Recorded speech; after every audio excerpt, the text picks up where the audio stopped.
Dave, would you care to do the honors and introduce our next guest? We are going to talk with a young man who started listening to the Road Gang before the internet was even invented. Jay Hosty is with us. Jay, good morning, man.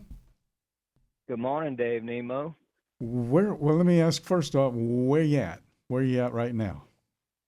I am sitting in a McDonald's in Grantsville, Maryland.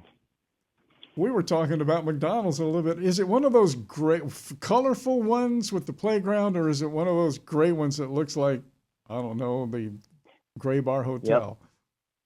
Yep, more like that. Oh, goodness. But it's a pretty day outside, and the temperature's probably about 65 degrees. It's very comfortable. All right. Well, that's 65 degrees ain't bad. I was telling my wife this week. We have a new air conditioner that tells you what the temperature is outside. And I think it was like, I don't know, it was like 5 in the morning. And I said, man, it's only 80 degrees outside. She says, what do you mean only 80 degrees? It says, last week it was 95 at this time, So you take what you can get. Yeah. Yeah. So why are we talking to you this morning? We are thrilled to do that. And I've been waiting since March to do this. We are talking to you about something that you and I are going to be attending. Well, I'll be attending. You'll be there under another umbrella. The Citizen Driver Naming Ceremony for your TA, Travel Centers of America at Slidell, Louisiana. The J. Hosty Travel Center. That is super. It is to me, it is one of the most meaningful awards in trucking because, yeah, you're a great driver. Everybody that has been nominated and has been selected have all been wonderful drivers within the industry itself. But this award goes beyond the industry. And that's when Tom O'Brien came up with this idea when he was the CEO at TA Petro.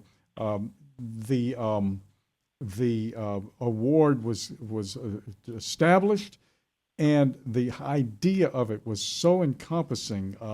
Nothing was left out, and I can't think of anybody who was more deserving than you and all of the other folks who have been there. The group of judges take it super seriously. Well, let's go back to your beginning. Well, we were talking about you a little bit earlier because you and I kind of got acquainted long distance, so to speak, even though you were here in New Orleans. You're over in Mississippi. You live in Mississippi now, but you from New Orleans here. Yeah. You started listening to the show like a lot of kids did with that radio in your bedroom, under your pillow when you were a teenager. What kind of brought you to the trucking thing with Charlie Douglas? Well, I knew I wanted to be a truck driver, and I don't know how I stumbled on to the radio show, but being from the New Orleans area, WWL was all, that was popular with TV and AM radio, and like I say, I just started listening, and at that time I think the show was at midnight to 5 a.m. 11 to 5. Uh-huh.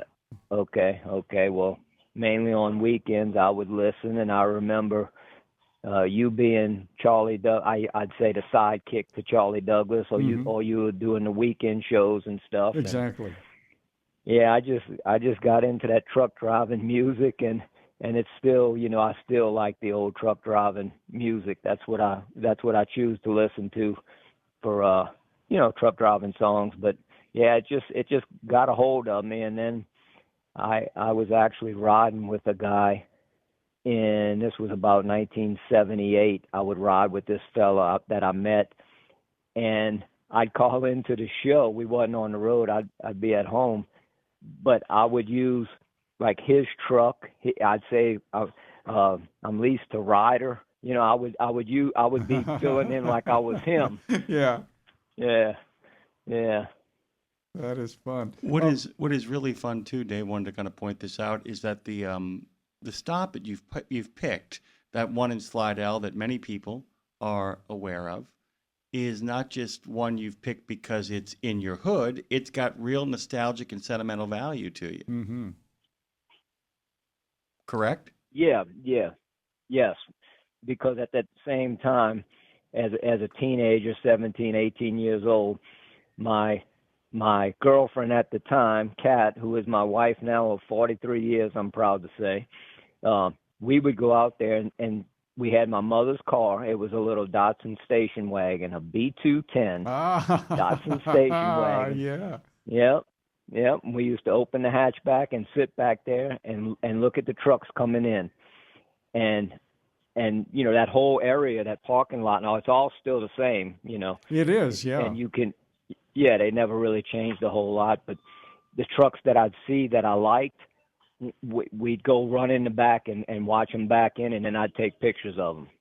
So that was our little weekend thing that we would do sometimes. Yeah, you know, you and I have a lot in common that you probably don't know this, but you lost a lot of your photos in Hurricane Katrina.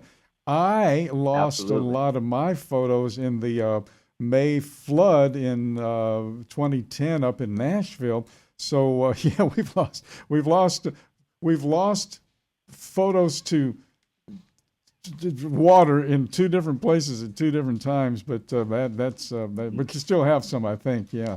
I remember Gary Salisbury is one of the few people that I've ever met who never drove a company truck. He started his truck driving career as an owner-operator. And I don't quite remember, did you actually start with your own truck, or did you drive a company truck for a short time? Nope. Started That's what I with my thought. own. Yeah. Yep. At 19 years old, my wife, Kat, actually spotted this little truck for sale. When I say a little truck, it was a little single-axle day cab truck. Mm-hmm. And she spotted it somewhere in Chalmette, where we lived at the time, Chalmette, Louisiana. And she said, "You got to see this little truck. It's a cute little truck, and it's for sale." And I had no plans on buying a truck at that time. I figured I'd be driving for somebody to get experience, and then I'd buy a truck eventually. Sure. And sure, we went and looked at that little truck, and that man told me, I said, "I'm only 19 years old. How am I going to work for anybody?" And he said, "Oh, I have contacts. If you buy the truck, I can help you get you going." And long story short, I had to pay for my own public liability insurance, but all I did was run around the city of New Orleans moving empty containers. And oh yeah, that's real easy to do. By the way, that's a cush job, running containers around New Orleans. Yeah. Wow. Well, baptism by fire, right there. That's how I cut my teeth at 19 years old. I didn't have a clue what I was doing, but I just knew it's what I wanted to do, and I seen that, hey, I could make some money at this compared to work. I was working at the time for $4.25 an hour, I think it was, at a building materials company. You might be familiar with them, Campbell's Building Materials. Oh, yeah. Okay, well, I was driving a straight truck for them locally, just delivering building materials. And when I got that little truck going, I was making way more money than $4.25 an hour, and I thought, this is the way to go right here. Yeah. Because when I was in high school and college, I was making $2 an hour on the river on the American commercial barge lines, and I was making good money. So yeah, you were Wow. doing that. 4 was good, but the owner operatorship was awesome. Yeah. Yep. We only got about 3 more minutes here, and we could talk forever, and we'll get a chance to talk for a bit this coming Saturday. We'll be there. I'm not going to ask you how you feel, because to me that's an unanswerable question. But are you looking forward to this? Has it been in your mind since Mid-America? Oh yes, very much so. But I have to say I'm most honored that you're going to be there. That means the world to me that you're going to make it. So I appreciate you coming very much. Oh, I would not miss it, and thank you for that. Hey, listen, I also want to mention, too, Jamie Jones and Mark Schremer were just on us from OOIDA, and of course, Yep. Trucking with OOIDA. We host them here on all of the platforms. And you have a great deal of relationship with OOIDA. You're a lifetime member, have been for a long time, but you're also the OOIDA Safe Driver Award winner, the Landstar Million Miler, Overdrive Magazine's 2024 Trucker of the Year. You are involved with St. Christopher and Trucker's Final Mile, and of course ATHS. We got a chance to spend some time up in York, Pennsylvania last year, you and Tara and myself up there. So let me just say congratulations and thank you for being the guy you are and the driver you are and the business person you are, because guys like you elevate everything. And we can't wait to get over to the old Slidell Union 76. Yeah, I was telling the story a little bit earlier this morning that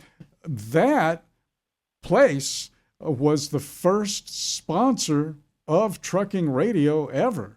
The Slidell Union 76, and of course it's the TA now, Travel Centers of America, but it's the same place, and I think the same spirit, same layout, and everything. So we won't get lost when we get over there. No, not at all, not at all. Well, Jay, hey, I'd like to give credit to my wife, Kat, very much for standing by me for 43 years. Dave, she's the woman behind the man behind the wheel. Just like the song says. All right. Yes, in fact, sir. On the next edition of Nemo's Night Beat, I'm going to play that song in honor of Kat. Oh, that'd be great. Where are you heading to now? When you leave McDonald's? I'm about 45 minutes away from a delivery just south of Cumberland, Maryland. I'm going to unload there, and then I have to reload in Butler, Pennsylvania, which is about 2 or 3 hours away, and I will be heading down to Crystal Springs, Mississippi to deliver probably Thursday, and then I'll go home from there. Fantastic. Lifetime OIDA member, citizen driver, friend of the show, and in possession of an accent that I absolutely adore because it's mine as well, although I'm from the Irish Channel. Jay Hosty has joined us this morning. Thank you, sir, and congratulations on all your success. Thank you all so much. Appreciate it.